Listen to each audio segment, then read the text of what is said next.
Hello, my name is John Nagoski, and I'm a native speaker of English from Wisconsin in the USA. I would like to introduce to you my English reading channel with questions and answers. The Magic of Thinking Big. Chapter 12. Use goals to help you grow. Every bit of human progress, our inventions, big and little, our medical discoveries, our engineering triumphs, our business successes, were first visualized before they became realities. Baby moons circle the Earth, not because of accidental discoveries, but because scientists set conquer space as a goal. A goal is an objective, a purpose. A goal is more than a dream. It's a dream being acted upon. A goal is more than a lazy, "Oh, I wish I could." A goal is a clear, "This is what I'm working toward." Nothing happens. No forward steps are taken until a goal is established. Without goals, individuals just wander through life. They stumble along, never knowing where they are going, so they never get anywhere. Goals are essential to success as air is to life. No one ever stumbles into success without a goal. No one ever lives without air. Get a clear fix on where you want to go. Dave Mahoney rose from a low-paying job in the mailroom of an advertising agency to an agency vice president at 27 and president of the Good Humor Company at 33. This is what he says about goals. The important thing is not where you were or where you are, but where you want to get. The important thing is not where you were or where you are, but where you want to get. The Progressive Corporation plans company goals 10 to 15 years ahead. Executives who manage leading businesses must ask, where do we want our company to be 10 years from now? Then they gauge their efforts accordingly. New plant capacity is built not for today's needs, but rather for needs 5 to 10 years in the future. Each of us can learn a precious lesson from the forward-looking business. We can and should plan at least 10 years ahead. You must form an image now of the person you want to be 10 years from now if you are becoming that image. This is a critical thought. Just as the business that neglects to plan ahead will be just another business, if it even survives, the individual who fails to set long-range goals will most certainly be just another person lost in life's shuffle. Without goals, we cannot grow. Let me share with you an example of why we must have long-run goals to achieve real success. Just last week, a young man, let me call him FB, came to me with a career problem. FB looked well-mannered and intelligent. He was single and had finished college 4 years ago. We talked for a while about what he was doing now, his education, his aptitudes, and general background. Then I said to him, "You came to see me for help on making a job change. What kind of job are you looking for?" "Well," he said, "that's what I came to see you about. I don't know what I want to do." His problem, of course, was a very common one, but I realized that just to arrange for the young man to have interviews with several possible employers would not help him. Trial and error is a pretty poor way to select a career.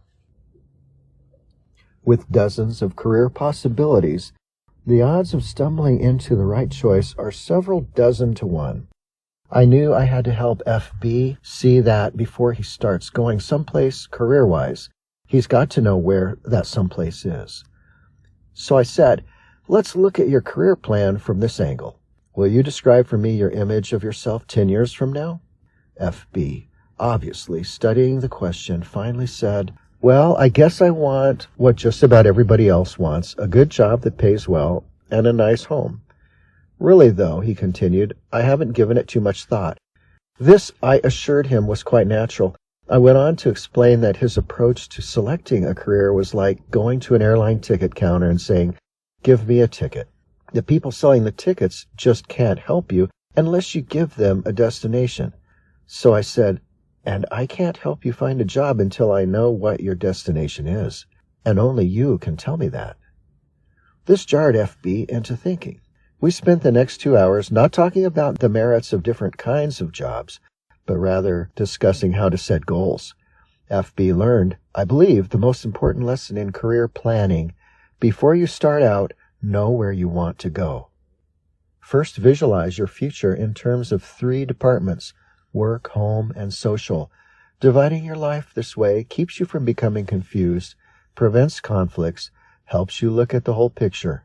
Second, demand of yourself clear, precise answers to these questions. What do I want to accomplish with my life? What do I want to be? And what does it take to satisfy me? Use the planning guide below to help. An image of me 10 years from now. 10 years planning guide. Work department 10 years from now. What income level do I want to attain? What level of responsibility do I seek? How much authority do I want to command? What prestige do I expect to gain from my work? Home department 10 years from now. What kind of standard of living do I want to provide for my family and myself? What kind of house do I want to live in? What kind of vacations do I want to take? What financial support do I want to give my children in their early adult years? C. Social department 10 years from now. What kinds of friends do I want to have? What social groups do I want to join? What community leadership positions would I like to hold? What worthwhile causes do I want to champion? A few years ago, my young son insisted the 2 of us build a doghouse for Peanut, an intelligent pup of dubious pedigree and my son's pride and joy. His persistence and enthusiasm won, so we proceeded to build a home Peanut could call her own. Our combined carpentry talent equaled 0, and the end product clearly reflected that fact. Shortly afterward, a good friend stopped by and, upon seeing what we had done, asked, "What's that you've stuck up there among the trees? That's not a doghouse, is it?" I replied that it was. Then he pointed out just a few of our mistakes and summed it all up with, "Why didn't you get a plan? Nobody these days builds a doghouse without a blueprint." And please, as you visualize your future, don't be afraid to be blue sky. People these days are measured by the size of their dreams. No one accomplishes more than he sets out to accomplish. So visualize a big future. Below is a word-for-word excerpt from the life plan of one of my former trainees. Read it. Note how well this fellow visualized his home future. As he wrote this, it is obvious he really saw himself in the future. My home goal is to own a country estate.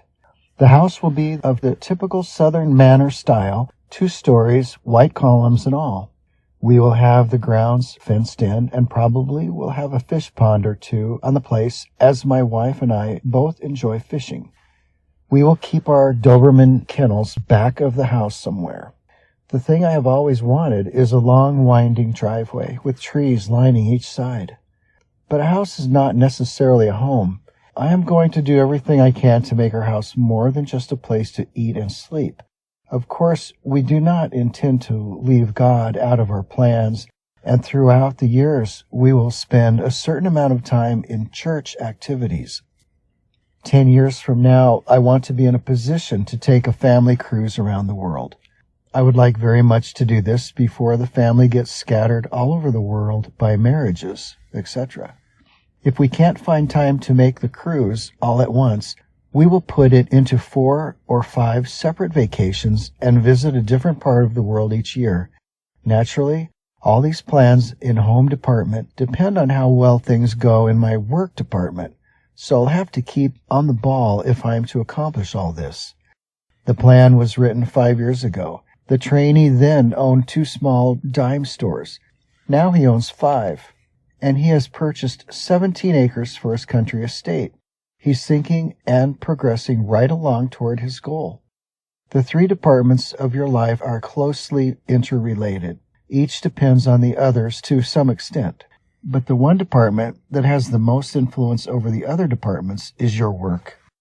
Thousands of years ago, the caveman, who had the happiest home life and was most respected by his cave mates, was the fellow who was most successful as a hunter.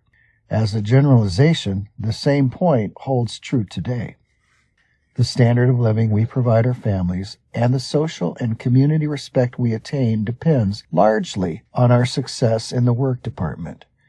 Not long ago, the McKinsey Foundation for Management Research conducted a large-scale study to determine what it takes to become an executive. Leaders in business, government, science, and religion were questioned. Over and over again, in different ways, these researchers kept getting one answer. The most important qualification for an executive is the sheer desire to get ahead. Remember this advice of John Wanamaker.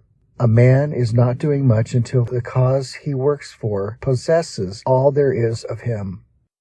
Desire, when harnessed, is power. Failure to follow desire, to do what you want to do most, paves the way to mediocrity.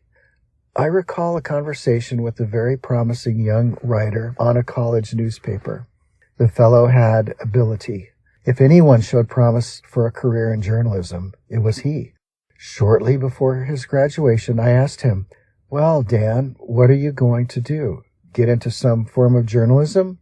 Dan looked at me and said, "Heck no. I like writing and reporting very much, and I've had a lot of fun working on the college paper. But journalists are a dime a dozen, and I don't want to starve." I didn't see or hear from Dan for 5 years. Then one evening, I chanced to meet him in New Orleans. Dan was working as an assistant personnel director for an electronics company, and he was quick to let me know that he was quite dissatisfied with his work. "Oh, I'm reasonably well paid." I'm with a wonderful company, and I've got reasonable security, but my heart isn't in it. I wish now I'd gone with a publisher or newspaper when I finished school. Dan's attitude reflected boredom, uninterest. He was cynical about many things. He will never achieve maximum success until he quits his present job and gets into journalism. Success requires heart and soul effort, and you can put your heart and soul only into something you really desire. Had Dan followed his desire, he could have risen to the very top in some phase of communication. And over the long pull, he would have made much more money and achieved far more personal satisfaction than he will find in his present kind of work. Switching from what you don't like to do to what you do like to do is like putting a 500 horsepower motor in a 10-year-old car. All of us have desires. All of us dream of what we really want to be. But few of us actually surrender to desire. Instead of surrendering to desire, we murder it. 5 weapons are used to commit success suicide. Destroy them. They're dangerous. 1. Self-depreciation. You have heard dozens of people say, "I would like to be a doctor, or an executive, or a commercial artist, or in business for myself, but I can't do it. I lack brains. I'd fail if I tried. I lack the education and or experience." Many young folks destroy desire with the old negative self-depreciation. Security-itis. Persons who say, "I've got security where I am," use the security weapons to murder their dreams. 3. Competition. The field is already overcrowded. People in that field are standing on top of each other, are remarks which kill desire fast. 4. Parental dictation. I've heard hundreds of young people explain their career choice with, "I'd really like to prepare for something else, but my parents want me to do this, so I must." Most parents, I believe, do not intentionally dictate to their children what they must do. What all intelligent parents want is to see their children live successfully. If the young person will patiently explain why he or she prefers a different career, and if the parent will listen, there will be no friction. The objectives of both the parent and the young person for the young person's career are identical: success. 5. Family responsibility. The attitude of, "It would have been wise for me to change over 5 years ago, but now I've got a family and I can't change," illustrates this kind of desire murder weapon. Throw away those murder weapons. Remember, the only way to get full power, to develop full go force, is to do what you want to do. Surrender to desire and gain energy, enthusiasm, mental zip, and even better health. And it's never too late to let desire take over. the overwhelming majority of really successful people work much longer than 40 hours a week, and you don't hear them complain of overwork. Successful people have their eyes focused on a goal, and this provides energy. The point is this: energy increases, multiplies, when you set a desired goal and resolve to work toward that goal. Many people, millions of them, can find new energy by selecting a goal and giving all they've got to accomplish that goal. Goals cure boredom. Goals even cure many chronic ailments. Let's probe a little deeper into the power of goals. When you surrender yourself to your desires, when you let yourself become obsessed with a goal, you receive the physical power, energy, and enthusiasm needed to accomplish your goal. But you receive something else, something equally valuable. You receive the automatic instrumentation needed to keep you going straight to your objective. The most amazing thing about a deeply entrenched goal is that it keeps you on course to reach your target. This isn't double talk. What happens is this: when you surrender to your goal, the goal works itself into your subconscious mind. Your subconscious mind is always in balance. Your conscious mind is not, unless it is in tune with what your subconscious mind is thinking. Without full cooperation from the subconscious mind, a person is hesitant, confused, indecisive. Now, with your goal absorbed into your subconscious mind, you react the right way automatically. The conscious mind is free for clear, straight thinking. Let's illustrate this with two hypothetical persons. As you read on, you'll recognize these characters among the real people you know. We'll call them Tom and Jack. These fellows are comparable in all respects except one. Tom has a firmly entrenched goal. Jack does not. Tom has a crystal clear image of what he wants to be. He pictures himself as a corporation vice president 10 years hence. Because Tom has surrendered to his goal, through his subconscious mind, signals to him saying, do this, or don't do that. It won't help you get where you want to go. The goal constantly speaks, I am the image you want to make real. Here is what you must do to make me real. Tom's goal does not pilot him in vague generalities. It gives him specific directions in all his activities. When Tom buys a suit, the goal speaks and shows Tom the wise choice.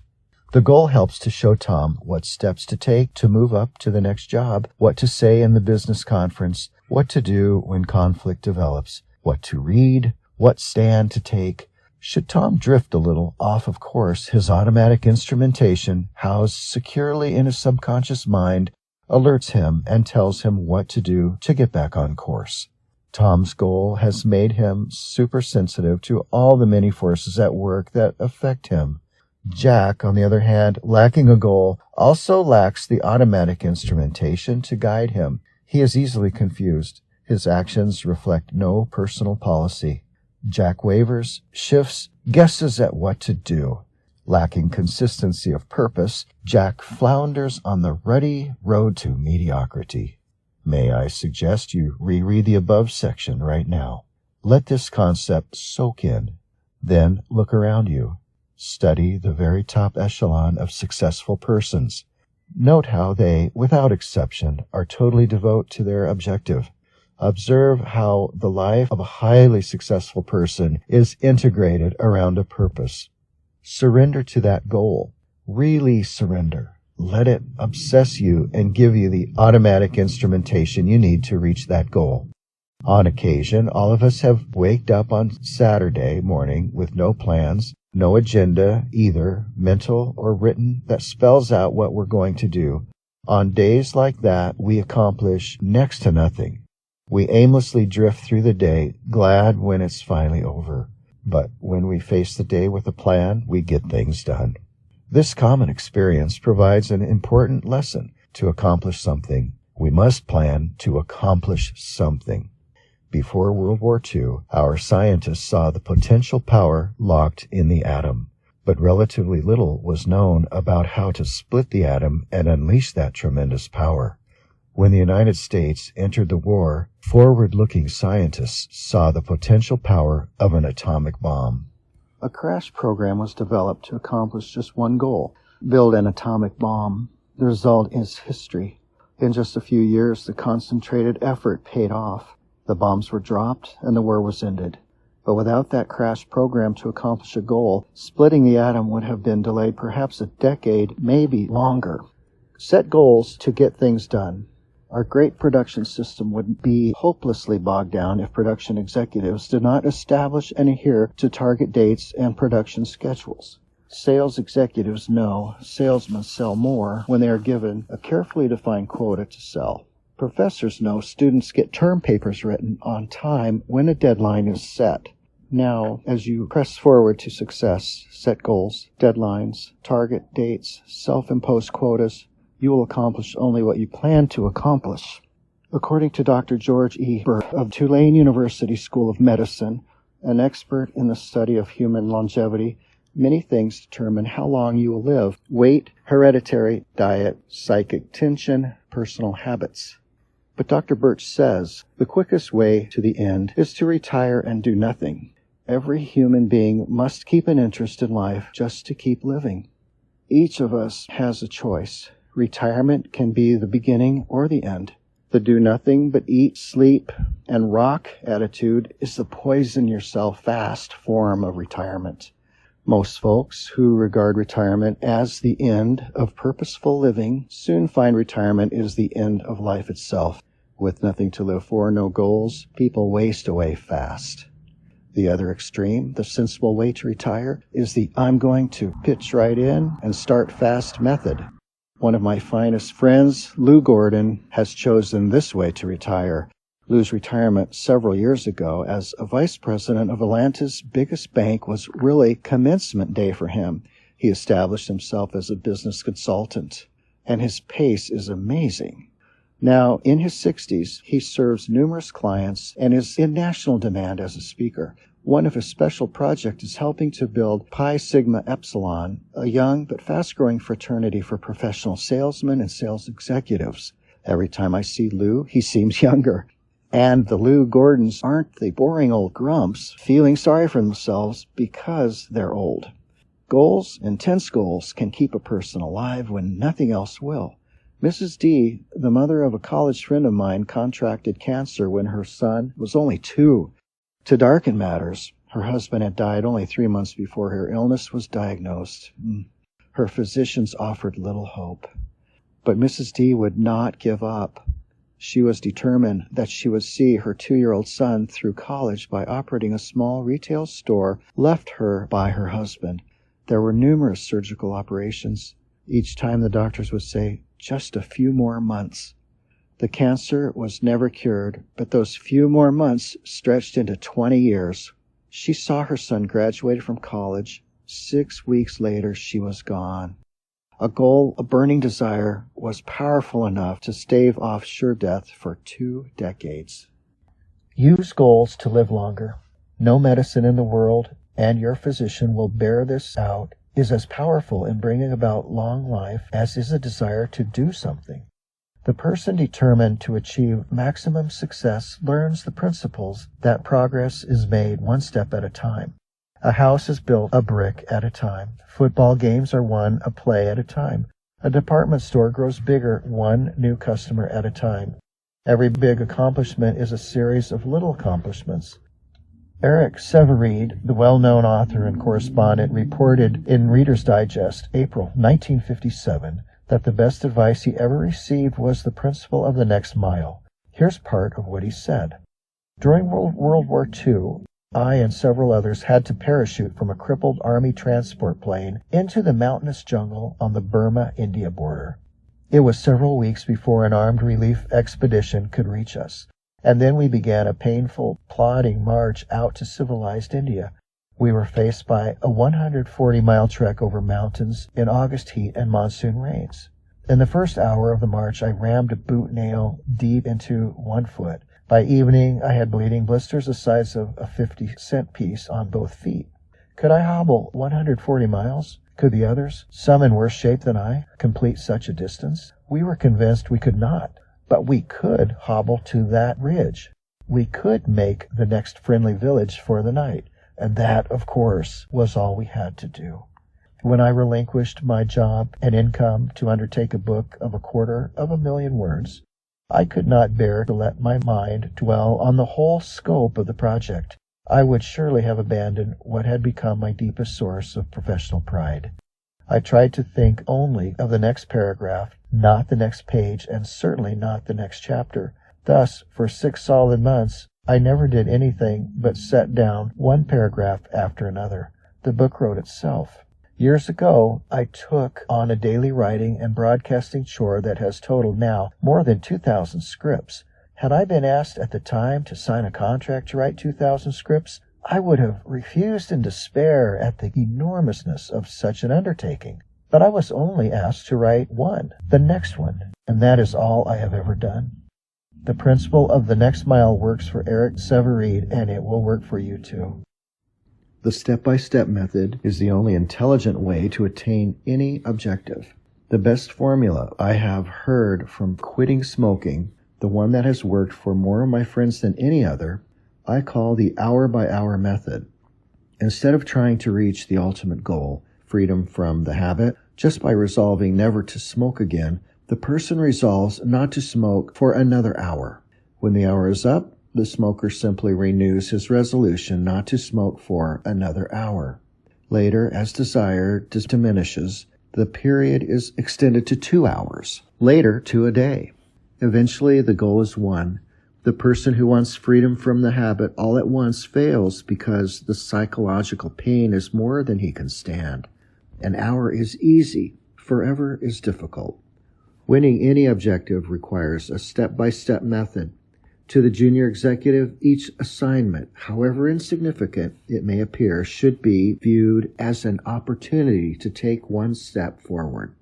To the minister, each sermon; to the professor, each lecture; to the scientist, each experiment; to the business executive, each conference is an opportunity to take one step forward toward the large goal. Sometimes it appears that someone achieves success all at once. But if you check the past histories of people who seem to arrive at the top suddenly, you'll discover a lot of solid groundwork was previously laid. And those successful people who lose fame as fast as they found it simply were phonies who had not built a solid foundation. Just as a beautiful building is created from pieces of stone, each of which in itself appears insignificant, in like manner the successful life is constructed. Do this. Start marching toward your ultimate goal by making the next task you perform, regardless of how unimportant it may seem, a step in the right direction. Commit this question to memory and use it to evaluate everything you do. Will this help take me where I want to go? If the answer is no, back off. If yes, press ahead. It's clear we do not make one big jump to success. We get there one step at a time. An excellent plan is to set monthly quotas for accomplishment. Examine yourself. Decide what specific things you should do to make yourself more effective. Use the form below as a guide. Under each of the major headings, make notes of the things you will do in the next 30 days. Then, when the 30-day period is up, check your progress and build a new 30-day goal. Always keep working on the little things to get you in shape for the big things. 30-day improvement guide. Between now and I will A. Break these habits. Here's suggestions. 1. Putting off things. 2. Negative language. 3. Watching TV more than 60 minutes per day. 4. Gossip.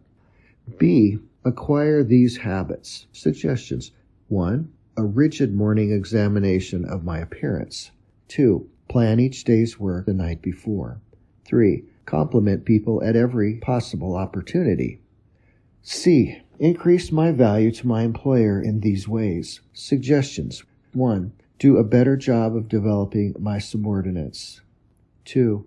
Learn more about my company, what it does, and the customers it serves. 3. Make 3 specific suggestions to help my company become more efficient. D. Increase my value to my home in these ways. Suggestions. 1. Show more appreciation for the little things my wife does that I've been taking for granted. 2. Once each week, do something special with my whole family. 3. Give 1 hour each day of my undivided attention to my family. E. Sharpen my mind in these ways. Suggestions. 1. Invest 2 hours each week in reading professional magazines in my field. 2. Read 1 self-help book. 3. Make 4 new friends. 4. Spend 30 minutes daily in quiet, undisturbed thinking. Next time you see a particularly well-poised, well-groomed, clear-thinking, effective person, remind yourself that he wasn't born that way. Lots of conscious effort invested day by day made the person what he is. Building new positive habits and destroying old negative habits is a day-by-day process. Create your first 30-day improvement guide right now. Often, when I discuss setting goals, someone comments along these lines. I see that working toward a purpose is important, but so often things happen that upset my plans. It's true that many factors outside your control do affect your destination. There may be serious illness or death in your family. The job you're gunning for may be dissolved. You may meet with an accident. So here is a point we must fix firmly in mind. Prepare to take detours in stride. If you are driving down a road and you come to a road closed situation, you wouldn't camp there, nor would you go back home. The road closed simply means you can't go where you want to go on this road.